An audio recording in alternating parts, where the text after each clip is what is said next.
Abra sua Bíblia comigo em Filipenses capítulo 4. É fato, irmãos, não podemos nos enganar.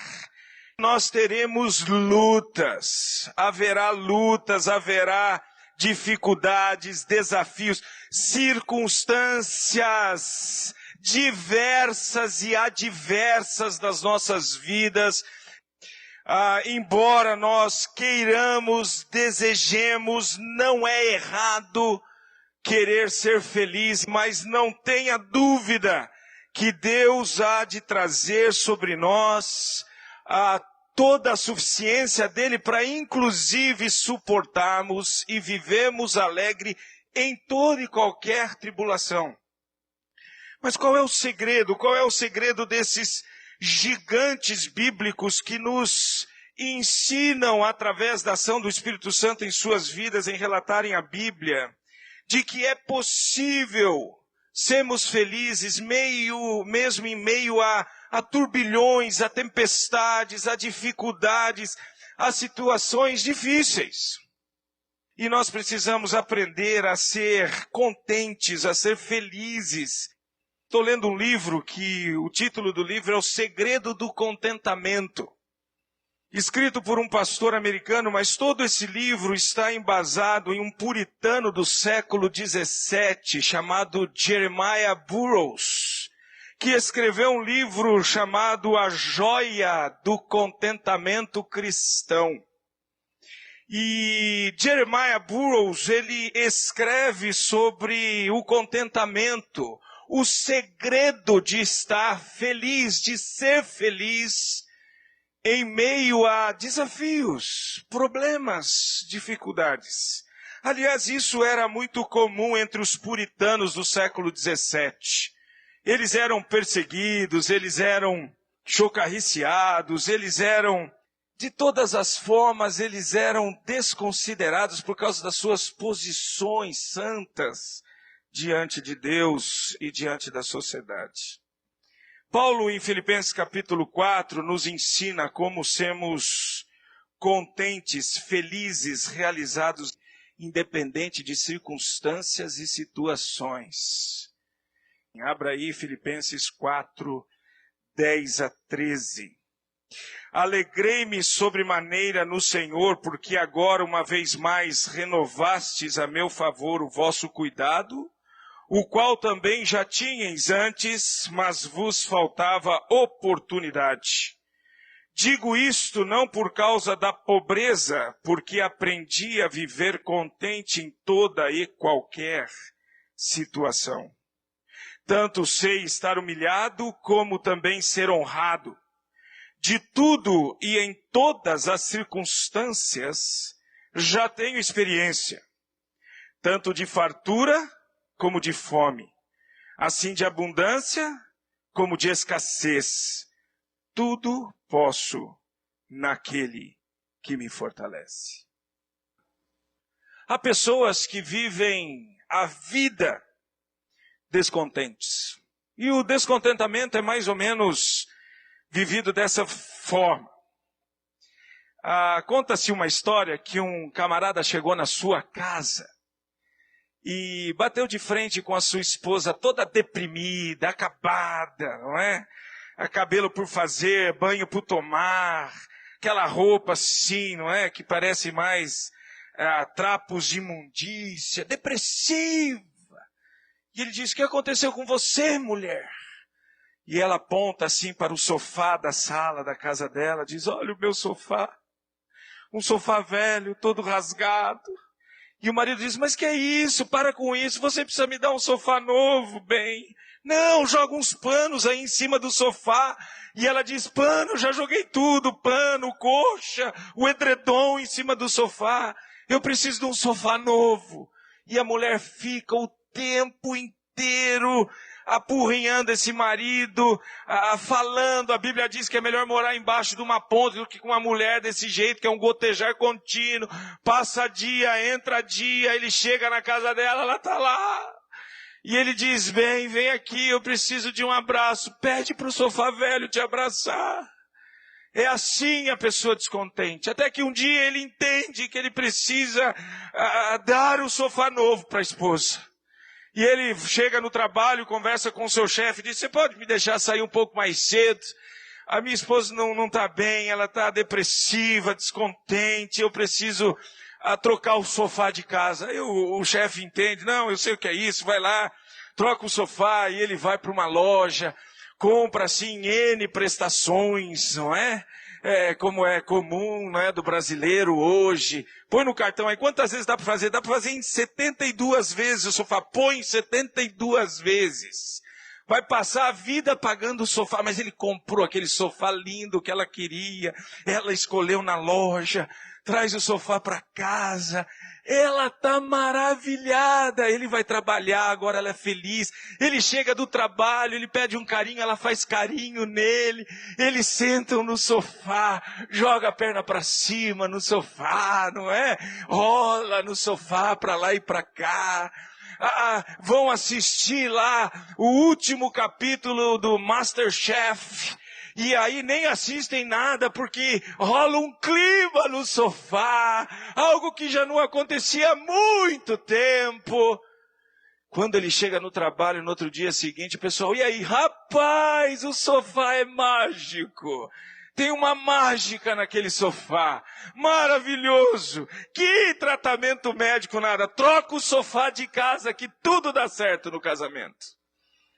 Passam-se alguns dias, ele chega, a esposa dele está depressiva de novo. E ele diz, bem, vem fazer um carinho a mim. Amor, olha o sofá. Aí ele olha o sofá. Lindo o sofá novo que eu te dei, não é? Maravilhoso. Você está feliz? Não. Não tô. Porque olha o sofá novo. Agora olha o tapete, amor. O tapete não combina mais com o sofá. A gente precisa trocar o tapete.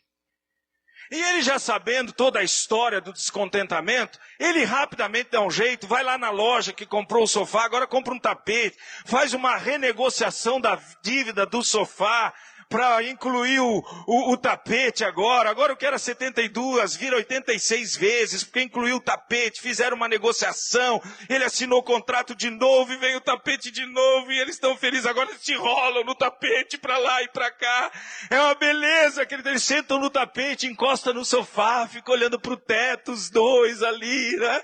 Ela está feliz. Passam-se alguns dias, ele chega em casa, ela está de novo, macambúzia, com a cara fechada. E aí ela diz assim, bem, olha o sofá, olha o tapete. As cortinas, amor, não combinam mais na sala. A gente precisa trocar a cortina. E vai de cortina, tapete, sofá, televisão, armário, aí sai da sala, vai para a cozinha e nunca há contentamento. Pessoas que não conseguem nunca se contentar com aquilo que têm e com aquilo que Deus deu a eles. Nunca conseguem se contentar com a família que têm e com os filhos que Deus deu a eles. Nunca conseguem se contentar com o casamento que têm e com o cônjuge que Deus deu a eles. Nunca conseguem se contentar com a igreja que têm e com a igreja que Deus deu a eles. Sempre há um problema, sempre há algo que precisa ser melhorado, sempre há algo que precisa ser trocado na minha vida. Isso é o descontentamento que traz sobre a pessoa uma série de sintomas, como murmuração, contendas, invejas, ingratidão a Deus. Olha só o que Paulo diz, alegrei-me, alegrei-me. A carta de Filipenses não é uma carta de alegria, como alguns insistem em dizer. A carta de Filipenses é uma carta difícil. É uma carta de divisões, uma carta de problemas. É exatamente isso.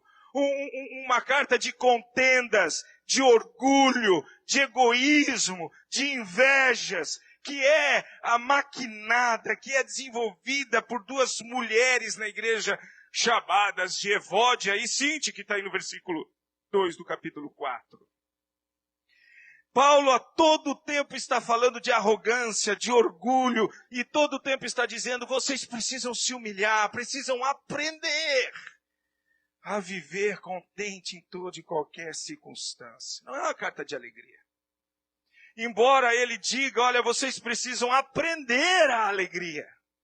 Vocês precisam aprender a ser alegres em meio a esse turbilhão de desafios e dificuldades que vocês estão enfrentando.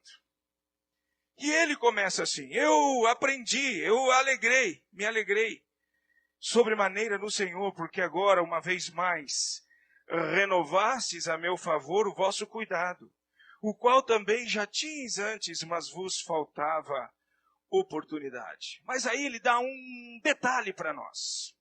Não quero que vocês pensem que eu estou alegre porque chegou a provisão para mim. Não quero que vocês pensem que eu estou alegre porque vocês se lembraram de mim. Digo isto não por causa da pobreza. Não estou alegre por causa disso. O que Paulo está dizendo aqui é, eu fico alegre de vocês se lembrarem de mim, eu fico alegre de que vocês demonstram o seu amor por mim, mas não pensem que eu estou alegre porque chegou a provisão. E aí, ele começa a nos ensinar. Digo isto, não por causa da pobreza, porque aprendi a viver contente em toda e qualquer situação. Jeremiah Burroughs, aquele puritano do século XVII, que se tornou pastor em 1624, ele desenvolveu um livro inteiro só em cima desse texto, porque aprendi a viver contente em toda e qualquer situação. Então vamos aprender com Paulo. Primeira verdade, o contentamento não é um sentimento. Ele é um aprendizado adquirido. O problema é este, que nós pensamos que ser feliz ou felicidade é um sentimento. Nós aprendemos isso nessa sociedade platônica, hedonista na qual nós vivemos. Que felicidade só existe quando tudo está bem. Que felicidade eu sinto quando o meu casamento vai bem. Que felicidade eu sinto quando os meus filhos estão do jeito que devem estar. Que felicidade existe quando o meu trabalho é um lugar, um oásis nos dias de semana. Que felicidade é quando tudo está do jeito que a sociedade hedonista prega para nós. Conta rechonchuda no banco, carro sem quebrar na viagem para a praia, sol na praia em vez de chuva todos os dias que eu estou lá. E aí nós começamos a murmurar, a contender com Deus. Porque nós aprendemos com a sociedade que a felicidade ou contentamento é um sentimento, quando a Bíblia diz não. É um estilo de vida. É uma cultura de vida. É um hábito de vida. E ela não está condicionada às circunstâncias e situações da vida. Ela vai além das circunstâncias. Ela voa acima do revoltoso mar. Essa felicidade no Senhor. Por isso que Paulo diz, não por causa da pobreza, porque aprendi. Eu aprendi. É um aprendizado adquirido, que é adquirido à medida que eu vivo a vida, que é adquirida à medida que eu tenho percepção da ação de Deus na minha vida. Nós veremos nesses domingos alguns indivíduos na Bíblia que aprenderam a viver contente, mesmo sendo humilhados, aprenderam a viver contente, mesmo que estivessem em fome, aprenderam a viver contente, mesmo na escassez. E eles demonstram com as suas vidas e o seu aprendizado com Deus, que eles aprenderam a ser felizes e não a sentir-se felizes.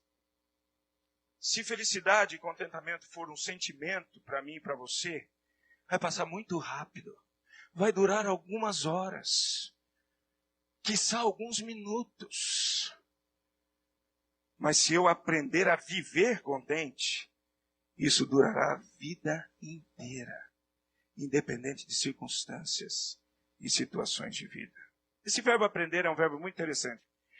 É um verbo usado para a iniciação de uma religião que existia no Novo Testamento, nos dias de Paulo. Ainda existe nos nossos dias também, mas aqui contextualmente nos dias de Paulo, conhecidas como as religiões dos mistérios. Essas coisas dadas ao ocultismo, isso existe hoje, não mudou nada. E quando o indivíduo ia entrar numa dessas religiões de mistérios, o verbo usado era esse verbo, o verbo mantano, que significa ser iniciado nos rituais das religiões dos mistérios. Eles precisavam passar por ritos. Essa é a ideia desse verbo. É experimentar. Essa é a ideia negativa do verbo.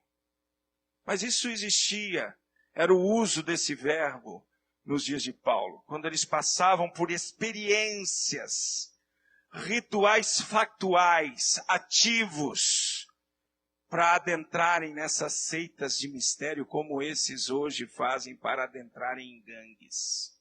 Mas há um aspecto diferente, não é só negativo do verbo. Também aprender na prática.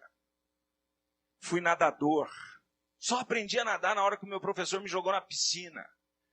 Você pode morrer de assistir tudo quanto for aula de internet sobre natação. Você vai ser expert em todos os 4 estilos da natação. Mas se você não se jogar na água e não começar a bater os braços e as pernas, você nunca vai aprender a nadar.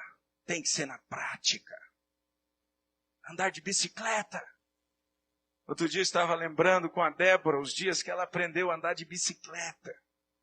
E às vezes aprender na prática faz a gente tomar alguns capotes. Cair no chão, se ralar tudo. E eu me lembro o primeiro dia que a Débora começou a aprender a andar de bicicleta sem rodinha. Eu dei todas as orientações. Procure manter o equilíbrio. Você vai ficar assim, não fica jogando o corpo.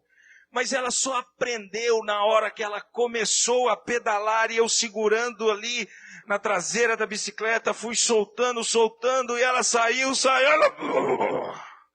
capotando na rua de terra, lá onde morávamos. Ela levantou assim com aquele beicinho, ela era pequenininha assim, com a lágrima no olho, correndo já, porque estava doendo, ralou a mão, ralou o pé, ralou a perna. Limpando assim, disse assim para mim, eu quero de novo, papai, eu quero de novo. Mas ela sabia que só iria aprender a andar de bicicleta sem rodinha se ela encarasse aquele capote como experiência a ser aprendida e voltasse a pedalar a bicicleta. Tem uma tia, já morreu, que tirou carta de motorista. Primeira vez que ela foi sair da garagem, ela bateu o carro. Ela nunca mais dirigiu.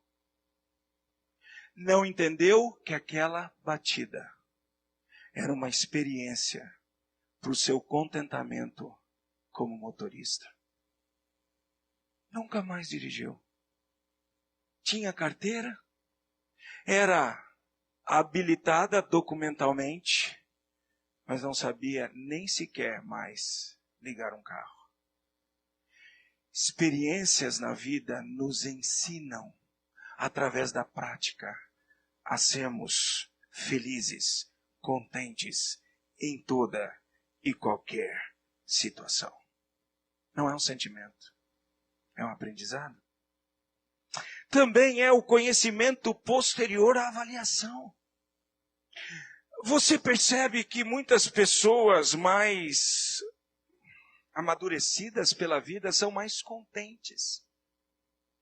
É fato que tem uns que nunca aprendem. Tem muito velho ranzinza, chato, murmurador, reclamador. Chega a ser insuportável. Mas a maioria dos anciãos, principalmente dessa igreja, dos anciãos dessa igreja, são contentes. Sempre tem um sorriso vívido nos seus lábios, independente de circunstâncias ou situações. Essa gente vivida, porque depois de um conhecimento posterior à avaliação, entende que Deus está no controle. E a gente vai aprendendo. E quando a aflição, o desafio, o problema vem para nós, a gente sabe. Porque eu aprendi, eu avaliei essa ação de Deus na minha vida. Paulo sabia disso. Paulo aqui, meus irmãos, está preso. O camarada preso diz, porque aprendi a viver contente. Como é que pode? Não é preso porque ele é criminoso. Não é preso porque ele matou alguém ou roubou alguma coisa. Sabe por que ele está preso? Ele está preso porque ele pregava o Senhor Jesus. Em 2 Coríntios ele fala o que ele passou quando ele estava ali pregando. Ele apanha, ele é açoitado, ele é ofendido, ele é machucado. Lembra da história dele em Atos 16 com Silas, apanhando a beça ali. Preso, mas ele diz, eu aprendi a viver contente, porque é um conhecimento posterior. Após a avaliação de ver o que Deus faz. Todos nós temos experiência com isso. E podemos viver felizes, independente de circunstâncias. O contentamento não vem naturalmente, não. Você não vai se tornar uma pessoa contente da noite para o dia, não. Mas também não vai se tornar uma pessoa contente nunca, se noite após noite, dia após dia, você continuar murmurando, reclamando, invejando, com o coração ingrato, nunca está bom. Ai, como nós somos bons nisso. Não é verdade? Como eu sou bom em murmurar. Eu fico assim, pasmo com o meu PhD em murmuração, com o meu PhD em reclamação, com o meu pós-doutorado em ingratidão. É impressionante como eu sou bom nesse negócio de descontentamento. Mas, gente, eu estou pagando o preço para me graduar em contentamento. Ô, coisa difícil. Aprender a ser contente em toda e qualquer situação. Não é natural em nós, por causa da corrupção do nosso coração. Mas o Senhor nos dá capacitação para aprendermos a viver contente, felizes, realizados em toda e qualquer circunstância. E o último significado que eu quero ver aí é desenvolver o hábito. É ter uma cultura de contentamento. É a minha cultura de vida, é a sua cultura de vida. Será o nosso hábito, o seu hábito. As coisas não estão bem, não tem problema. A minha cultura é estar contente nessa situação. Tem gente no hospital da minha família, não tem problema, eu estou contente nessa situação. Vocês já vão ver o que é contente. Meu casamento está em conflito, não tem problema, eu estou contente nessa situação. Meu filho está rebelde, não tem problema, está difícil do cara aprender que ele precisa obedecer, mas eu estou contente nessa situação. Eu não vou me perder, eu não vou me desesperar. Eu vou ficar triste, eu vou chorar, eu vou sofrer, mas eu não me perco nisso. Essa é a ideia de contentamento. Eu me lembro quando a minha mãe morreu, depois de 90 dias de muita luta, muito choro, muito sofrimento, um desgaste enorme. Sei que alguns de vocês estão passando por isso. Eu estou orando por vocês e eu sei o que vocês passam. Algumas vezes nós nos sentimos sozinhos, é fato. Mas nunca estamos sós. O Senhor sempre está lá para nos apoiar. Mas eu me lembro que quando minha mãe estava na esquife, e nós estávamos ali no culto de ações de graças a Deus pela salvação dela, que ela estava no céu. Do lado, no velório, havia uma outra pessoa na esquife. E ficou nítido o que é aprender o contentamento e não aprender o contentamento. O choro, o ranger de dentes, a aflição, as dificuldades. E de repente nós começamos a cantar no velório da minha mãe. E eu imaginei, o que esse pessoal do lado deve pensar de nós? Estamos cantando enquanto velamos o corpo de uma pessoa que morreu. Isso é contentamento. Eu cantei chorando algumas músicas ali, porque me lembrei da minha infância e dos momentos em que minha mãe me teve no colo, nos braços, na mesa de jantar, indo à igreja, voltando. Eu sofri naquele dia ali, pela separação, mas havia contentamento, porque a gente aprende a viver contente em toda e qualquer situação. Então o que é esse contentamento? Jeremiah Bruce põe assim, ó. O contentamento não é uma acomodação. É um estado de espírito maduro que se delicia na disposição sábia e paternal de Deus em toda e qualquer situação. Olha só. O contentamento não é uma acomodação. Eu não me acomodo. Ah, tá bom, tem que ser assim mesmo, não é? Fazer o quê? Não, não é isso. É um estado de espírito maduro, por isso vem do aprendizado, de avaliações, de percepções na vida, que se delicia. Achei essa palavra fantástica de Jeremiah Burroughs. Que se delicia, que tem prazer, deleite. Já viu uma criança nesses dias de calor chupando sorvete? Hã? Você já viu a criança? E o sorvete começa a derreter, começa a escorrer na boca, começa a escorrer no braço, não é? Começa a lamber, mas uma alegria, assim, um prazer, uma delícia. Essa é a ideia para mim de delícia, prazer, satisfação. Não em circunstâncias favoráveis somente. Não quando tudo se vai bem. Mas é uma que se delicia na disposição sábia e paternal. Deus sabe o que é melhor para mim e para você. Mesmo que momentaneamente eu esteja metido em sofrimento, dor, aflição, algumas vezes desespero, Ele sabe o que é melhor para mim. Ele sabe o que é melhor para nós. Nós precisamos crer nisso. E paternal de Deus. Quando eu li isso, eu me lembrei de alguns momentos difíceis na minha vida, em que eu tive o apoio, a ajuda, os braços, a força do meu pai, do seu Darcy. Lembro uma vez que arrumei a minha bicicleta Caloi 10. E subi uma ladeira e fui descendo. A hora que eu estava descendo, esse garfo dessa Caloi quebrou. E eu fui capotando. Fui entrando tudo quanto era raio de pneu, de roda nos meus dedos, no meu corpo. E eu quase já desfalecido no chão ali naquele asfalto. Chegou o meu pai e disse, fique em paz. Vai dar tudo certo. Nós estamos cuidando de você. Desmaiei.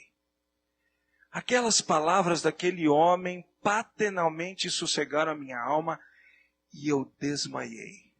Fui acordar depois, quando estava já no hospital, sendo cuidado, atendido pelos enfermeiros. Meu irmão me levou na garupa de uma moto, não vi nada acontecer. Mas o meu pai disse, fique em paz, nós já estamos cuidando de você. É assim. Às vezes a gente está nessa situação, vem capotando, entrando o raio dessas rodas da vida em tudo quanto é lugar da nossa alma, do nosso espírito, do nosso coração, do nosso entendimento, do nosso sentimento. E aí Deus vem e diz, fique em paz. Eu estou cuidando de você. A gente precisa crer nisso, gente. Pode só falar.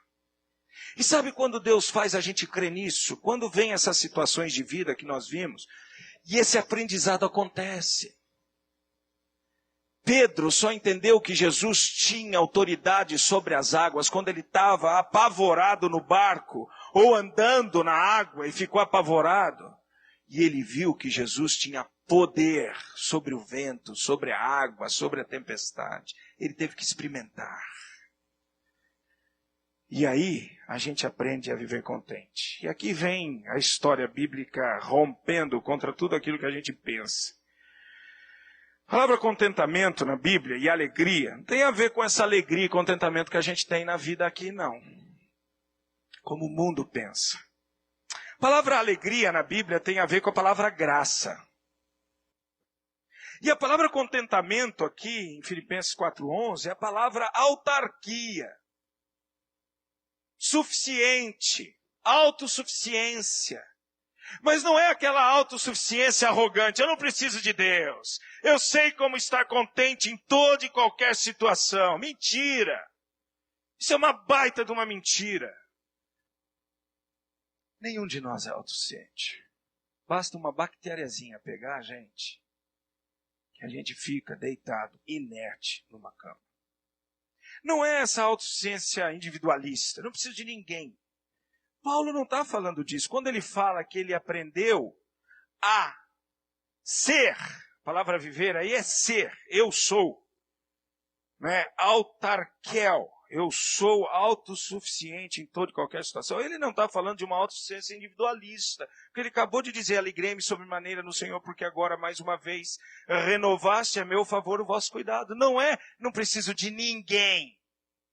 Ele mesmo disse, gente, muito obrigado, que bom que vocês se lembraram de mim. Ele não é um autossuficiente individualista, quando ele está terminando o livro de Timóteo, 2 Timóteo, e diz assim para o seu filho Timóteo, procura vir ter comigo depressa, porque Demas, tendo amado o presente século, me abandonou e se foi para Tessalônica. Crescente foi para a Galácia, Tito para a Dalmácia. Somente Lucas está comigo. Toma contigo Marcos e traze, pois me é útil para o ministério. Não é essa autossuficiência individualista que o indivíduo diz, eu não preciso de ninguém. Mentira, nós precisamos uns dos outros sim. Eu preciso da sua oração, você precisa da minha oração. Eu preciso do seu consolo, você precisa do meu consolo. Eu preciso do seu apoio, você precisa do meu apoio. Não é essa autossuficiência estoica dos dias de Paulo, que se acomoda. A autossuficiência estoica dizia assim, tudo está enfadado mesmo, a corrupção. Então, se larga. Deixa seu corpo se arrebentar mesmo, porque a matéria não vale nada. Ela é corrupta, mata a matéria. E como que se mata? Com imoralidade, com um monte de coisa. Não é essa. Sabe qual é essa autossuficiência, essa autarquia? É a autossuficiência em Deus. O que Paulo está dizendo aqui é, eu não sou levado pelas circunstâncias. Eu não sou levado pelo momento. Por isso ele diz, eu aprendi a viver autossuficiente em toda e qualquer situação, mas em alguém. E ele vai dizer isso para mim no versículo 13, olha aí. Tudo posso naquele que me fortalece. Eu não estou sujeito a circunstâncias e situações. Eu estou sujeito a Deus, naquele que é a minha autossuficiência. E mesmo que venha tempestades, céu escuro, dia cinzento, eu posso tudo naquele que me fortalece, porque Ele me tornou autossuficiente em toda e qualquer situação. Eu não tenho que me desesperar.